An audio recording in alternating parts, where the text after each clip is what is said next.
everybody. Welcome to this important conversation today about data and ecosystems.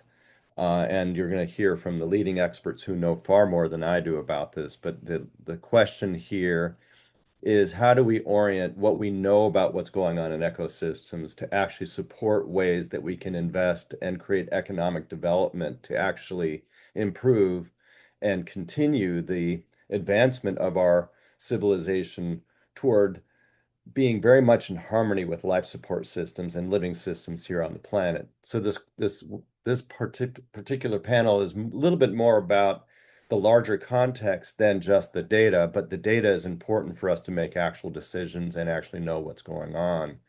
And I feel that, and I think we feel that the larger mission here is what I indicated, which is aligning our civilization to transcend the paradigm we've been operating on that has been getting us into the challenges that we see today in the world and we're addressing currently at the COP, um, to something much more comprehensive, a paradigm that understands the life support systems and life here on this planet, and how do we orient our human activities to be in harmony with all life. And the data to know what's going on is really what's so important. And Stephanie, Jennifer, Bastian, and Jay are really experts in this field, and I'm so excited for all of us to learn more about what you're doing and how we can all work together. So right now I'm going to ask each of you to introduce yourselves, and then we'll have a short comment about some of the things that we're going to see about the larger mission of what each of you are on, and then we'll get into some of the details. So Stephanie, tell us a little bit about your work and your why and what you're doing currently. And thank you again, everybody, for being part of this conversation and this incredibly important work. Great. Thank you, Gregory. Thanks for setting the scene.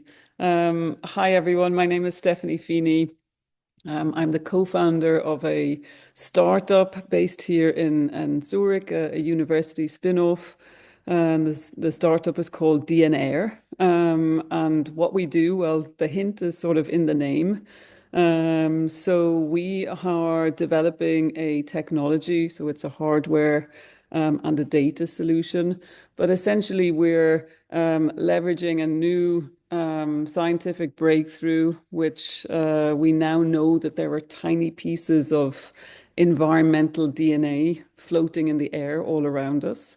So environmental DNA, for those who are new to the topic, essentially all living species leak information about themselves out into their environment, and this is environmental DNA. And we're capturing it from the air that's suspended around us to help us tell a story about what's happening in the areas that we care about. So, understanding what living species are surviving or those that are thriving, so that we can have a better understanding of our impact on other living species and their impact on us. So it's great to be here, and I'm looking forward to a deeper conversation. I think I'll pass to Jennifer. She's next on my screen. Thank you. Please pass it along. Jennifer, great to have you here. Hi everyone, and thank you so much for the opportunity to join this discussion. I consider myself a decision scientist. First and foremost, I am very interested in helping people try and translate what we're actually trying to achieve, and then bring rigorous decision support to those investment strategies. Whether it's action planning, like where do we restore or rewild or build networks of protected areas. There's lots of different tools in our toolkit. Some are classic economic approaches, and some are things that require sophisticated technology and optimization.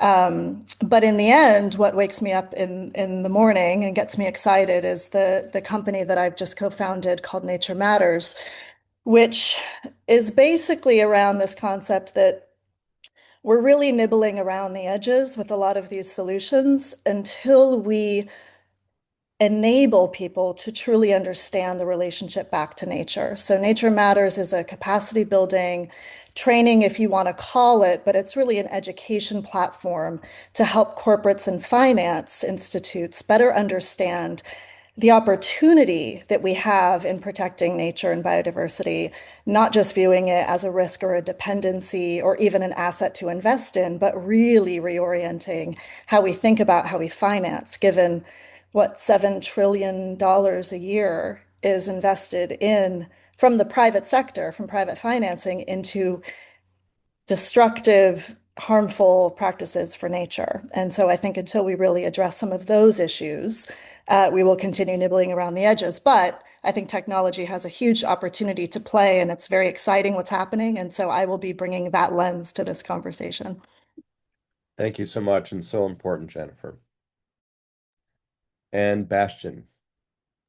Yeah, thank you, Craig, and thank you everybody for joining us on this panel. So my name is Bastiaan den Breebe. I'm the founder of Zambezi, and my background is I spent 15 years in a global consulting career, and I pivoted I became a tech founder in 2016, and I've been involved in lots of different tech enterprises since then. And in parallel of the journey, I've been traveling sub-Saharan Africa for about 20 years, 25 years now. It's a deep passion of mine, and I got myself trained as a safari field guide back in 2009. It was really a pivotal moment for me when I kind of switched over from forcefully because of a poaching incident that we're confronted with. Kind of switched over from being a tourist to a conservationist from that point on, and I realized that there was something in my life that was going to allow me to make a big difference, and it ultimately has become Zambezi.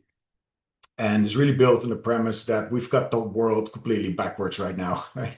We solve from negative impacts from nature loss after the damage is done, and we keep doing that over and over and over again. I think that's the sheer definition of insanity. And it's costing us, there's like was just mentioned, 7 trillion is being invested in destructive economies, but we're also losing on top of that $10 trillion a year in economic loss from nature. And that's just growing and growing. And then we have financial systems that don't see nature risk or value. The nature tech and data solutions are all siloed. And the new solutions mostly look outside in or remote. The number of platforms that do remote sensing is, you can't even count that number anymore. So what we're really looking at is doing the work from the inside out, from the ground up. So what Zambezi is building is the infrastructure that provides real-time ecological intelligence to protect nature in the first place. And we do that by doing the hard work, by fusing multimodal ecological operational data into one coherent intelligence layer. And that's why, we'll have more conversation about this with the other participants about, well, you use a semantic knowledge graph for that, or we run a digital twin. All of that is to say we produce real-time predictive intelligence so that the operation on the ground can prevent incidents from happening in the first place, so we don't have to run after them. And that leads to incremental services later on that we can bolt on top of it, like feeding the intelligence into anti-crime efforts, using the really granular verifiable data for compliance reporting and financial instruments such as token and credits. So yeah, we're currently starting with building Platform Zero, which is the core intelligence layer, and we'll get more into details later on. Wonderful. Thank you, Bastian. And Jay, welcome. Thank you very much for the invitation. So I'm Jay Gutierrez. I'm a former chief scientist at New Atlantis Labs. And currently I'm working with different startups and also trying to understand how to convert biodiversity information into financially legible assets. So I started out modeling complex molecular interaction networks and their evolution, and then move into ecological networks, food webs, marine bioinformatics, I would say the full scientific toolkit. And I realized that the science worked, yeah, but I kept running into essentially the same problem. When you try to actually use that ecological knowledge to make real decisions, such as conservation investments, insurance products, the data doesn't just translate that easily. It's rigorous, but it's not a structure for the question investors are actually asking these days. So I started building what's missing, and that is systems that can turn ecological relationships into decision-grade intelligence. And that's what led to work across multiple scales and contexts. including large-scale marine natural capital valuations with transparent uncertainty quantification, spatial planning units, trophic network models, and so forth. So excited to have a conversation with you guys. Thank you so much. I heard each of you share something that is a little deeper. You know, we have to reframe from our anthropocentric, human only, and then nature is out there to something far more realistic. I think the facts of, you know, what we see here of what is actually going on the planet, and actually the conceptual framing of what we're being taught in business schools still is an economic blind spot of seeing things through the lens of money. But natural systems don't work with money. They work with an entirely different set of principles. And many years ago, one of my mentors and the Biomimicry Institute came up with the frame called ethical biomimicry finance. We ran with that and did a number of panel discussions of listening to nature and learning from nature and reorienting our entire worldview to recognize what's going on. And I think that's really what's driving each of you and your work and your why. So maybe take a couple moments here just to state what is necessary before we actually have the data, because if we have the data that you're gathering and put it through the old model of business as usual, we recognize that will just continue to produce the same results of trying to reduce nature to a commodity, reduce quality of life of living systems and communities of animals and plants to something that we can make money from, rather than using money to actually heal our relationship with nature. And what an activist, Dennis Weaver, that was famous for the television show Gunsmoke, said we need to go from a business relationship to nature with a reverence relationship, a mutuality of understanding. And that's something really that is not taught in business school or in economics or any of the businesses that we see or that are operating, spending that $7 trillion. So maybe each of you take a few minutes and maybe elucidate and share a little bit more about what drives you in this manner and what insights that we can all draw from. And Jay, we'll start with you again, come back to you, and then we'll go back through each of you. Awesome. Yeah. So I've been investigating about the relationship between nature and capital markets.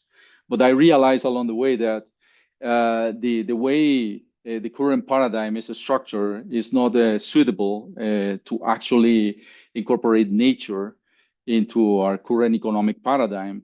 It treats nature as an externality. So the question here is to actually find a way to turn nature data into real productive assets. The problem is that the current paradigm, especially the accounting system, only sees nature as liquidation, right? And in addition, we have also broken feedback loops. Nature operates on different timescales compared to quarterly revenue. And it's very difficult to try to reconcile at this point nature in terms of financial markets. We have data, we have massive amounts of nature data, different data modalities, but the problem lies into the translation of this data and the insights into financially legible assets. That's the key question, I think. Thank you, Jay.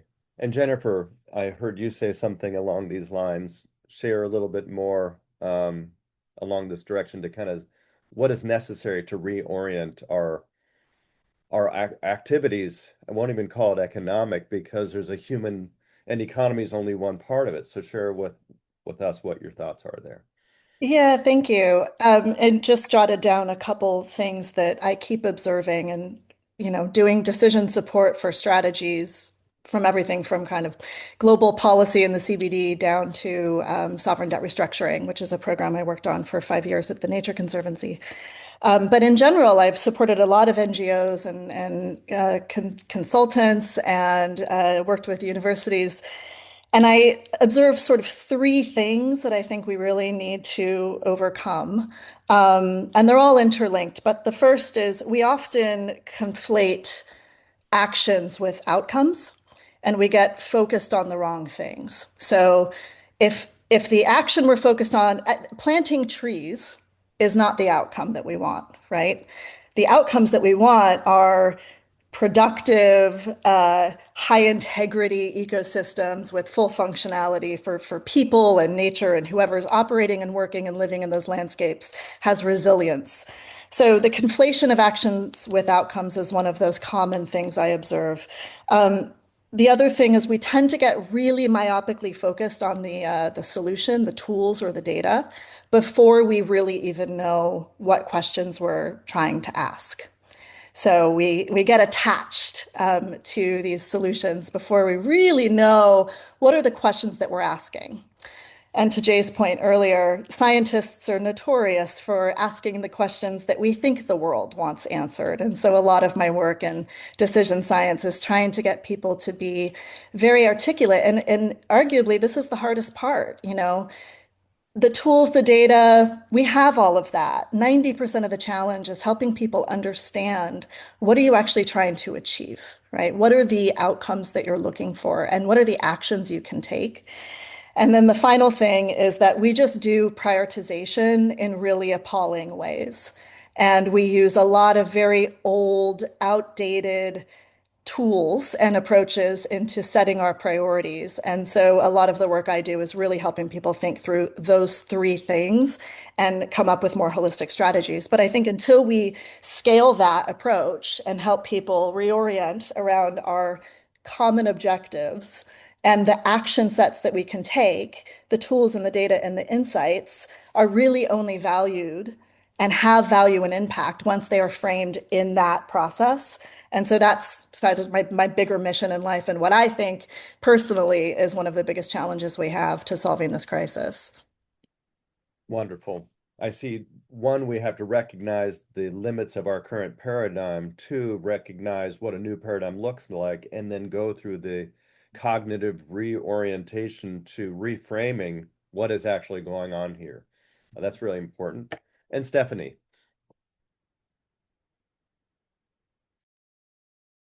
Yeah, I mean, when I think about what is our sort of key why, and I agree with Jay, there is a lot of data, but the data is still quite biased. The data that we have tends to be the things that we see, the things that we hear. But so much of nature is invisible. And so that's our big why at DNR. It's like, can we make this invisible part of nature more visible so that it's harder to ignore, and so that we better understand when we do make those decisions that Jennifer talks about, that we really have the full picture of what the impact of that is. So for us, it's really about making what today is invisible, making that visible, creating a new layer of knowledge so that we can, which drives a new kind of behavior. I heard that apparently someone said that Einstein had in his office a sign that says, what is often counted does not count, and what counts is not counted. So I think that's something very close to what you're talking about, but there's that reorientation of what counts, and actually reorienting and Yeah. reframing, I think, is still the deeper work that I hear you saying. And dear Brad Bastian, please share more. Thank you, Steph.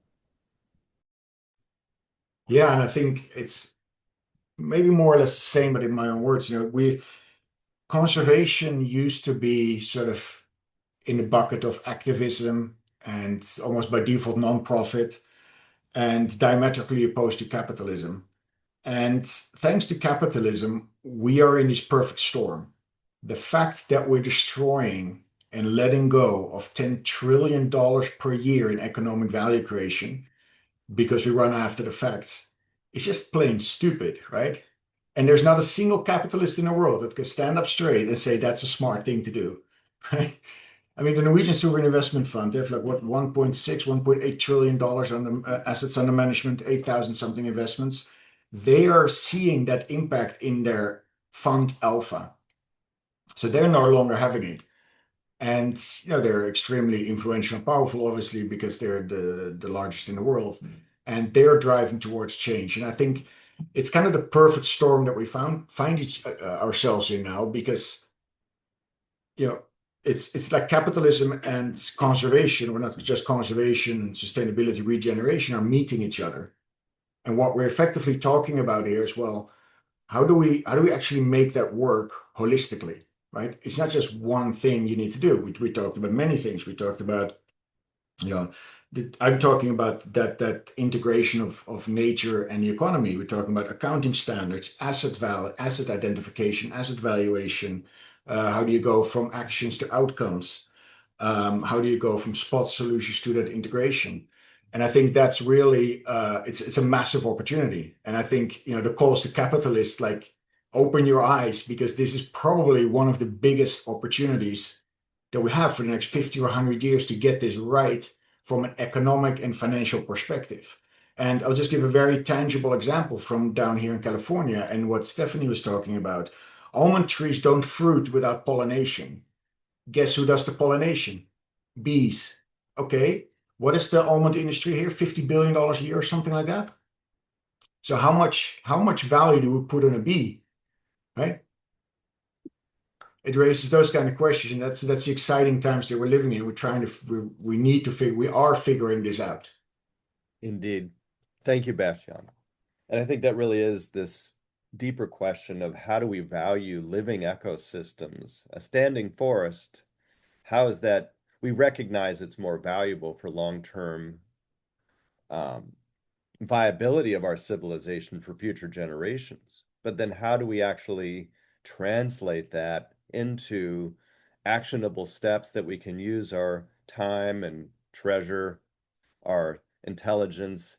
How do we then use that basket of activities and capital that we have to actually fuel the reorientation of our civilization toward valuing living systems, which is really, a multi-generational challenge, but it feels like we're at that fulcrum point. So many of us are in this work because we recognize there's a very critical moment we're in. So this translation is also a process of being able to understand the language of nature and recognize the language we've been operating from does not recognize. So there's that translation, but also providing the new context to be able to see. That simultaneous process is obviously a very big lift, but I think mission critical for Project Humanity to survive in the biosphere. So I think each of you will have so much to share here. And again, there's that next step of how do we actually lean in and do this work, not only what you're doing in each of your enterprises, but I think the question of many questions before us today, and again, this is all a challenge for me as moderator. How do we then take from the larger conceptual reframing to what you're doing as a contribution to that reframing and providing the translation? Maybe, Bastian, you could start by setting a little context of what you're doing with your enterprise, and then how all these other pieces are, and then providing that. But then I think each of you could add some color and help people understand who are Mhm. watching today. Thank Yeah, you. no, absolutely. And thank you for that. And what we're building with Symbisi is really the end-to-end platform, from the moment data comes in to the moment we present intelligence, and how we use that intelligence towards international anti-crime enforcement, towards other industries like agriculture, mining even, agroforestry, and also to use that same data, which is now very rich and from the ground up, um, to use it into compliance reporting, right, towards TNFD, towards CSRD, and ultimately also to be able to tokenize those metrics and convert it into things like biodiversity credits. So it's a whole value chain that they were creating, but we're starting on the ground by, coming from a deep passion for African wildlife conservation and protecting nature, putting that intelligence first in the hands of the people that need it to prevent incidents from happening, like wildlife poaching, deforestation, fires, human-wildlife conflict, all kind of ecological issues. And I think I had a conversation with Jay the other day about how cacao plantations are significantly more productive closer to a forest. So then it's a question, well, okay, so how do you, and that's spatial planning that Jennifer is an expert at as well. And how do you design your country or your region for everything to thrive at cohesion? And the reason why this panel is together is because I can see myself working with everybody here, literally everybody. And there's, a smart thing to do is always surround yourself with people that are smarter than yourself. So that's happening here. So, while we're building the core infrastructure, the intelligence layer, everything else and every solution, every person in this panel is working on adds to that. Is either part of it or adds to it. Thank you, Bastian. Big questions, and I think each of you have so much you can share and stories to tell. What's most relevant for you, Jennifer? Let's start with you and then go through the rest. Well, I'm just building off of what Bastian just said. I sit on the task force for the CBD Target 1, which is the Integrated Spatial Planning Task Force, to try and have countries all around the world build zoning plans that are fully integrative of all of the sectors and all of the communities and all of the biodiversity. And the reason why this is such a challenge is historically, and I've spent most of my career doing this type of landscape level work and optimizing with governments, is you often don't have any consilience between sectors, even if they are co-located in the same landscapes. All of this is getting to the point of ultimately, I don't know how we get everyone to come together unless we start with a conversation like this, where we are talking about shared assets, right? Shared value and assets within these landscapes. That is a conversation that we haven't yet managed to make tangible. And so we are still doing piecemeal zoning plans for nature and for alternative energy. In some cases, you can get multiple sectors coming together, but history has shown us that that has not been the case. And so, target one of the CBD is to try and address this. And it is challenging because biodiversity, and this is an internal conversation that we had with some of the world's best minds of spatial planning on this task force, is how do you make biodiversity part of the decision driver? And it is not there yet. And so maybe these insights and this valuation or ecosystem services sort of getting there, but not really, hasn't really taken off into tangible, actionable decision making and eagerness to collaborate. And so I think that's going to be one of our challenges is how do we really operationalize integrated landscape planning, which is what has to happen because, as we know, we can solve the climate crisis, but destroy the planet in the process. And so that's just another question, another track of what's motivating me into this conversation around actionable insights and technology and intelligence. So important. From GDP to quality of life, I really think are the kinds of evolutionary process that we're going through that has to be applied in each place in the places that you're talking about. So important what you're saying. Thank you, and all of us. Jay, please continue. So I think there are quite a few issues. One is like the issue of data silos. So we have massive amounts of data all over the place, quite fragmented. And if we create the semantic intelligence layer to have all these data silos interoperate, so we can extract real signals about how biodiversity at multiple levels, because biodiversity is a multi-scale problem. It connects with ecosystem services that can have a real economic value. And in this way, we can already start the conversation with businesses and corporations about their dependencies on nature. So talk about nature-related risks.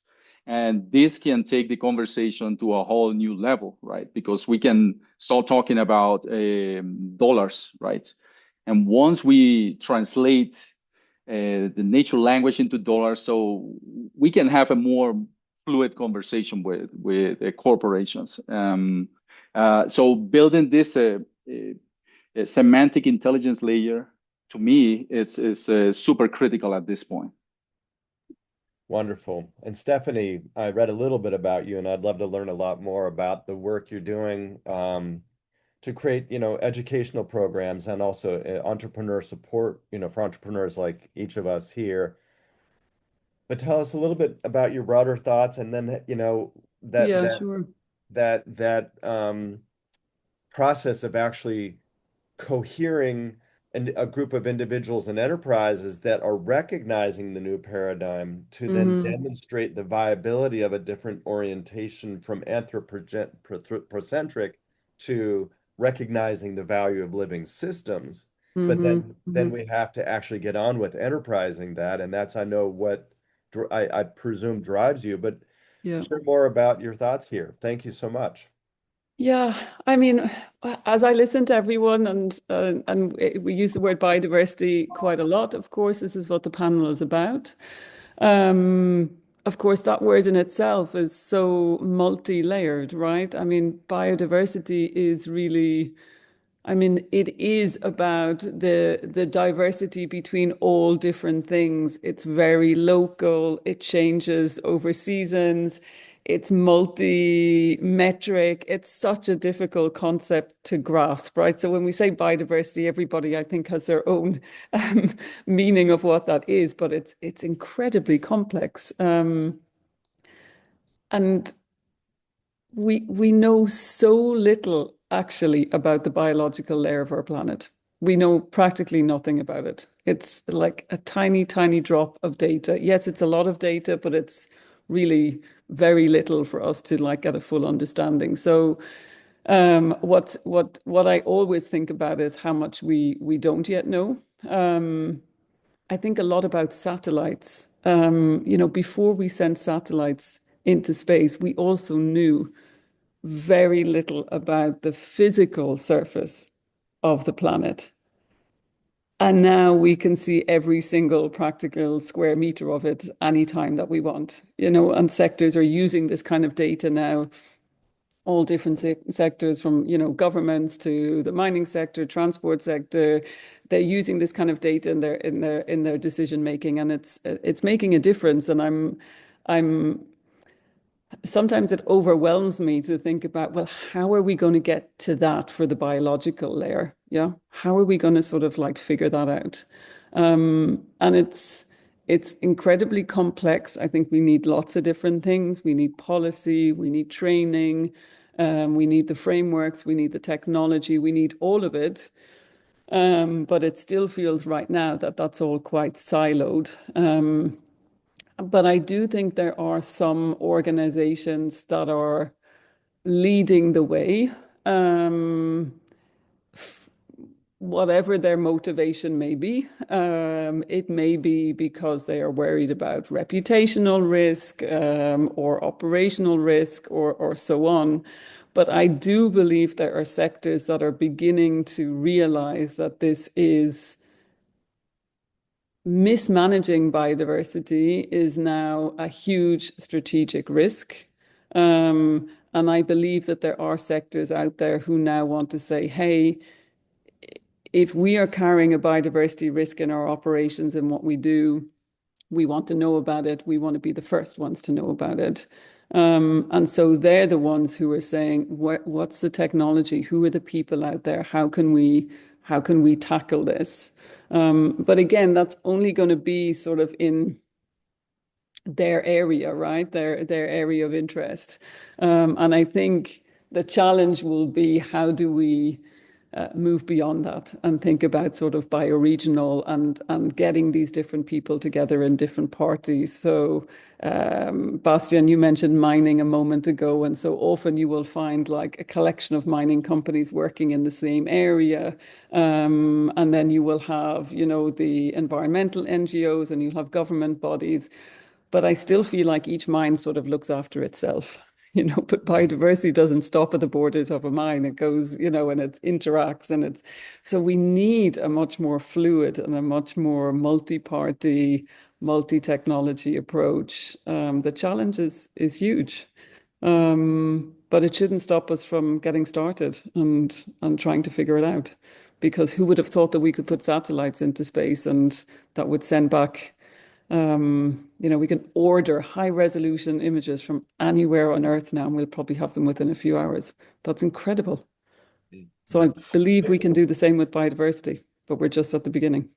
Yes, definitely. Maybe I realize listening to myself and us and thinking about what the audience may be like, well, give us a tangible example. So maybe we go around and just give a very tangible example because, you know, you have something very tangible. So maybe just speak to that for a moment because I think it's a key element Yeah. of what you do and how it fits in that bigger picture.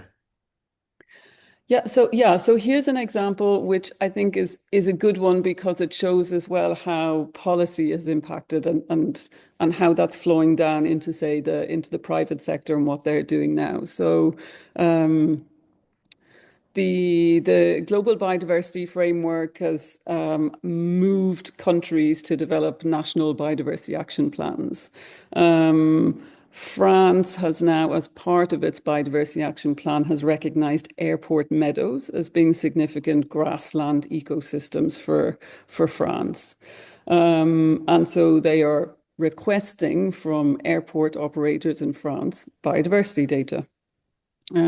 So this is great. It challenges the airport operators because they operate on areas of high security. It's not possible to send teams of ecologists out onto the airfield with clipboards or even with iPads to count and observe species. So they need technology to be able to help collect that data, and they need to collect the data. So that's driving them to look for new solutions. The other part of it is that the airport operators have now recognized, okay, this is something serious. This is where we're stewards of important biodiverse ecosystems now. And so a number of airport operators have come together to establish a biodiversity friendly airport label. And so it's creating this kind of like actual competition now among the airports to get this label. And so that's really driving data collection in a sector in France, which previously, you know, was not necessarily maybe managing biodiversity from an operational perspective, but now they're really being forced to think about, well, what have you got in your airport meadows and how is this contributing to France's overall biodiversity management, which is flowing back up into global policy. So we're working with them to leverage air eDNA as part of their biodiversity monitoring strategy because we can automate the data collection. It doesn't interfere with airport operations. It's safe. It's sort of minimal manual effort, and they get sufficient amounts of data in return.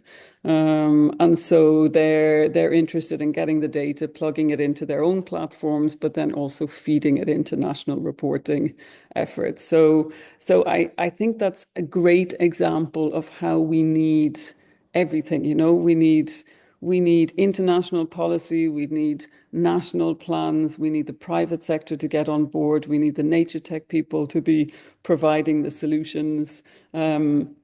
And this labeling is giving it visibility, right? It's saying, hey, this is important. This is and only the best of the best will get this label. So it's a differentiator. So now I think it's really kind of like pushing a sector to think differently. Mhm. Yeah, amazing. Yeah, and I'll give two examples if you don't mind, Craig, and then I'm going to have a question specifically for Jay. So the land banking group, which is from your neck of the woods, Stephanie, they've worked now together with African Parks, who manage 23 national parks in Africa. And they've created what they call a verifiable nature unit, which, if I remember correctly, is a square kilometer of land, and that gets a score that has obviously a lot of attribution for biodiversity and ecological management performance metrics. And that's one way they can get really tangible about the metrics of their performance and also use that towards their donors and financiers to warrant, let's say, we need 5 million to go from score A to B, and then afterwards be able to exactly say, we went from A to B, or maybe we went from A to C. And what we're building, we now have the app live where any ranger out in the field can has intelligence on their phone that gives them predictions about where the incidents are going to be happening, so they can really efficiently deploy their resources and actually prevent these things from all the incidents from happening. And it's a very tangible implementation of these technologies, because now it's efficient, it's resource efficiency, it's saving costs, it's saving all kind of downrange costs in mitigate or dealing with the consequences of these incidents happening in the first place. So there's a direct financial benefit from using these advanced technologies. And in the conversation, Jay, that we had, maybe you can elaborate a bit more about that cacao farming and that yield efficiency related to forest, because that was a fascinating numbers. Yeah, so cacao farming is largely dependent on the integrity of forests, right? Primary forests. And there is a really nice relationship between the distance between cacao plantations and the forest, right? That determines the economic output of those plantations. So when you actually go to a bank and ask for a loan in order to liquidate those forests, you get a loan right away, most likely, right? But if you ask for a loan in order to conserve or regenerate the pollinators, it's going to be extremely difficult because we operate with this debt bearing currencies. And debt bearing currencies, they don't operate on the same scales as nature. So there is a disconnect between nature and financial markets. But I would also like to give you another concrete example that it ties in the data gap, because we talk about massive amounts of data and data that lives in silo and that they don't all interoperate. But we also lack like high resolution biodiversity data that we can get from water samples taken from the ocean using things like eDNA, metabarcoding, or metagenomics, right? I run a calculation about blue natural capital in the Gulf of California using information shared by a collaborator who has been collecting data in the Gulf of California and different biodiversity data layers. And we have information about habitat integrity, right? Like coral reefs, for instance, kelp forests and stuff like that. We have information coming from visual surveys, but we lack really high resolution biodiversity data that we can obtain via eDNA analytics. And when I run the calculation, we estimated around $20 billion for all these different habitats map out in the California Gulf. And we know this, that we only have like a really tiny fraction of spatial coverage for high resolution biodiversity.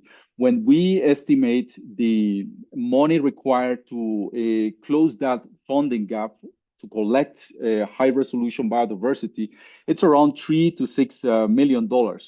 But the amount of natural capital that you can unlock using this type of information, it's on the order of $5 to $10 billion.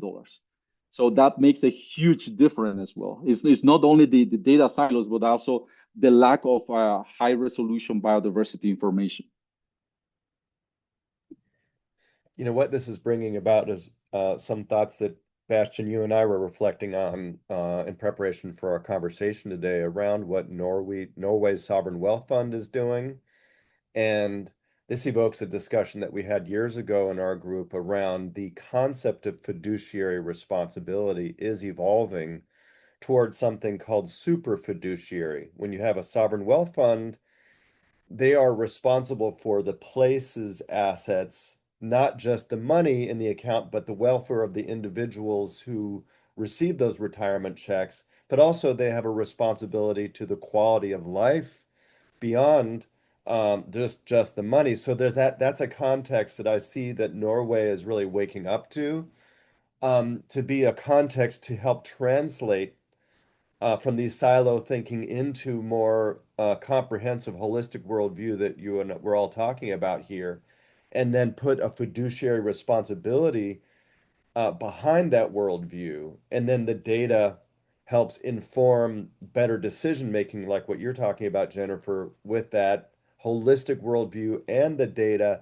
But then there's a higher orientation toward incentivization of the fiduciary responsibility beyond the money. And that creates the opportunity for what we've been doing for years is to look at how do we create financial instruments that represent the totality of what we're talking about to enable investors to actually make an investment that is comprehensive in the quality of life recognition and a project that is invested in improves that quality of life.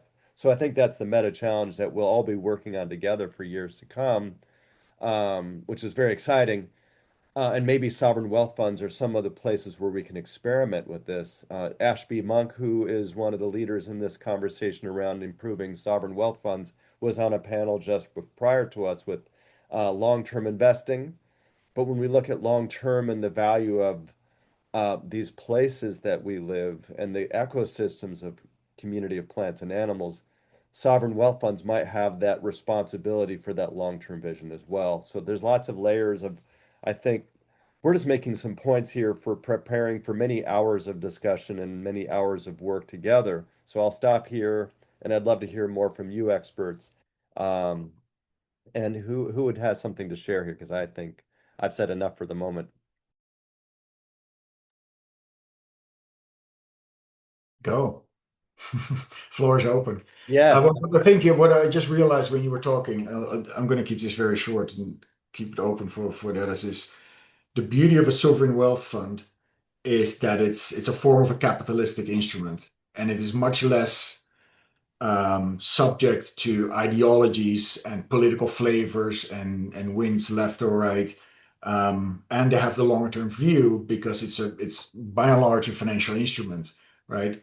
And when they do involve and include nature, now we're talking 10, 50, 100-year timelines.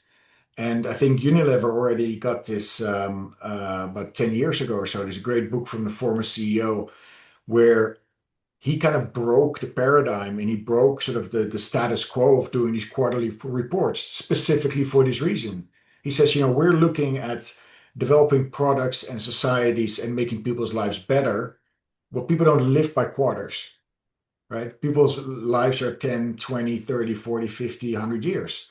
So that's the timeline that they are looking at improving what they're doing. So they can actually also get to real structural and substantial improvements that sometimes are impossible to do on the really short term. And when you look at it too short term, it's hard sometimes, especially in the early stages, to attribute success that is convincing for all of the stakeholders to keep doing it, even though the results might only come after 5 or 10 years. And even though if the ROI, the net positiveness only comes later, even though if it's substantially higher than doing something with a shorter term ROI, it's still hard to convince stakeholders because we're humans, we just suck at it, right?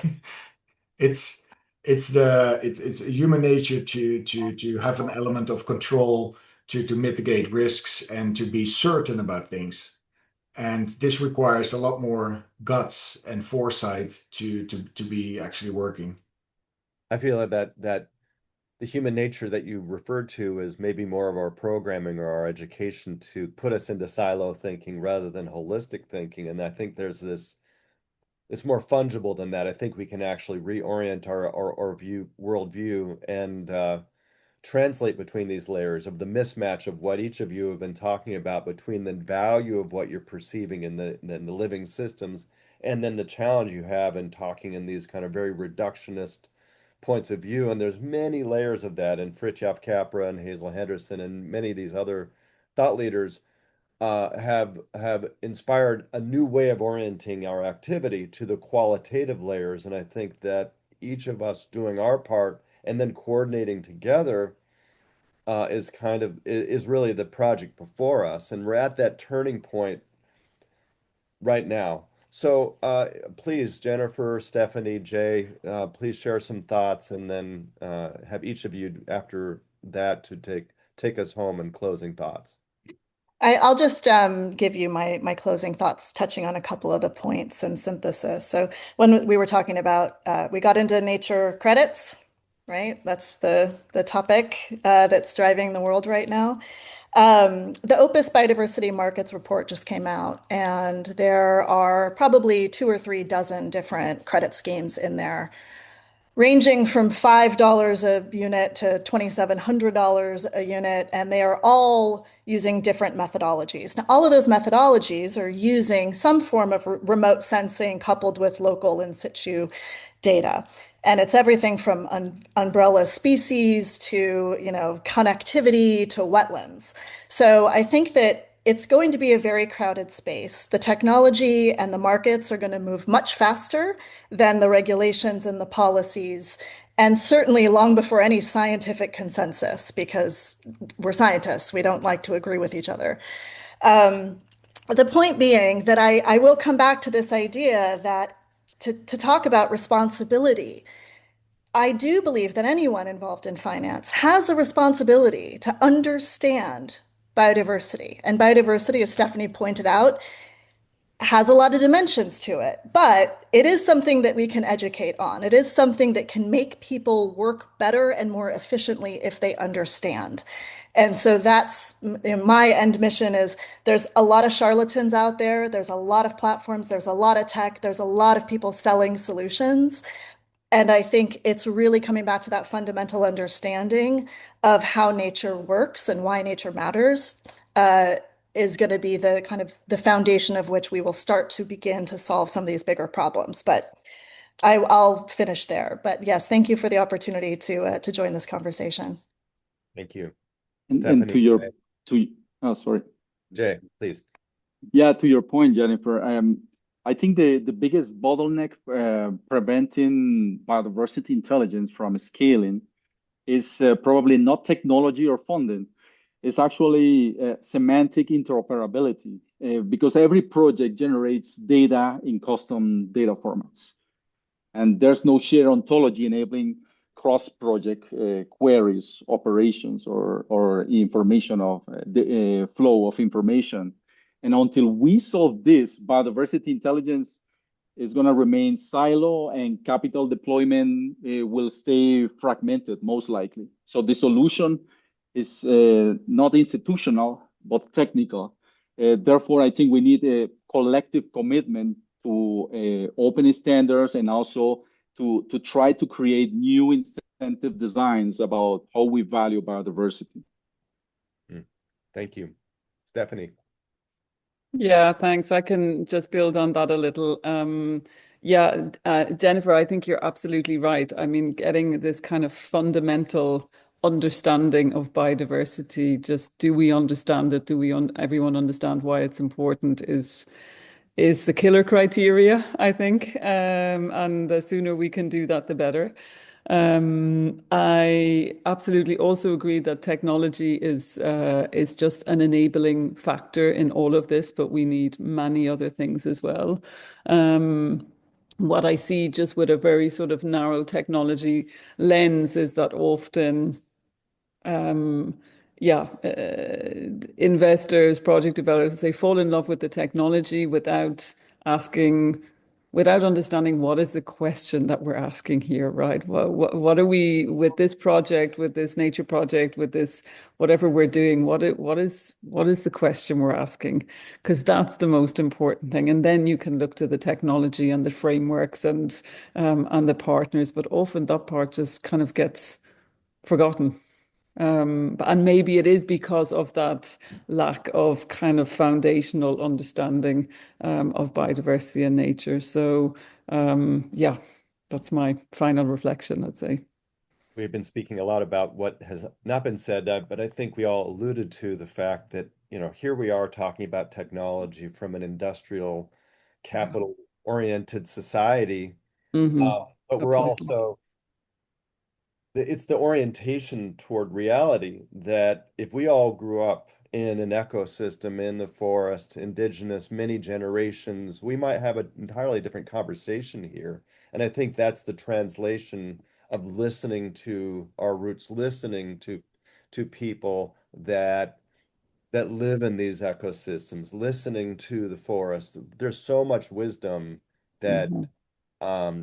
could be underneath by giving the tools and the data to a different orientation of toward life and toward each other and toward living systems is really the root, I think, of what inspires me the most about our conversation. And so we can actually provide these tools and gifts to those who have the right intention and sense of responsibility, which is also why, Bastian, I also thank you very much for bringing us together and bringing me into this conversation. And this is really why I see why you're doing what you're doing. And we have 1 minute left, brother. Take us home. I think we have a minus 13 seconds.